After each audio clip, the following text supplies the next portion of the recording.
Hi, I'm Dave Breckle. I'm Market Development Manager for OMRON, the UK, and today I'd like to give you a little overview of our E2E-NEXT proximity switches.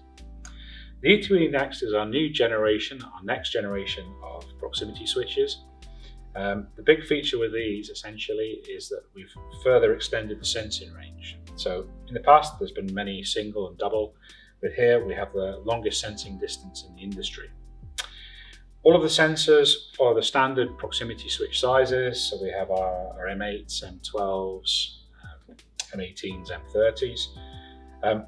We have IO-Link built in as standard, so this is on the PMP models, so this is a no-cost option, so if you want to connect up to an IO-Link master, you can stream data out of it. It'll just work like a standard sensor otherwise. But the big feature really for us in terms of fitting it is that with the extended sensing range, it means that you can mount the sensor further away from the target.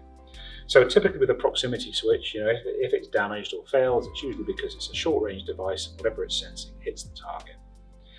With here, we can either stand it off further, get a longer distance from the sensor to the target, or we can actually use it to downsize the sensor, so we can use a smaller sensor than we would have to use normally. So we could use an M12 instead of an M18.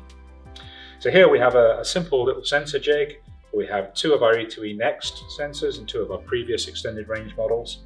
And you can see here, as I start to move it in, we're already triggering at this distance with our M30.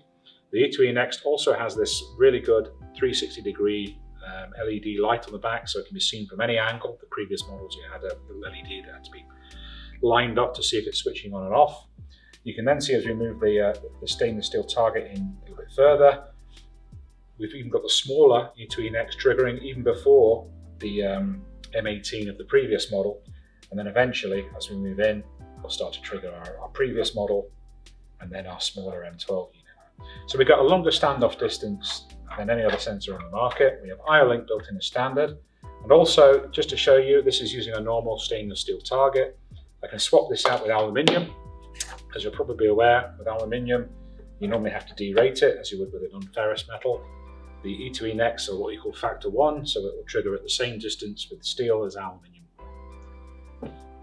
And these are of course available in connector, fixed type, and we have our smart click connectors there as well, which is just a quarter turn to lock it into place, being IP67.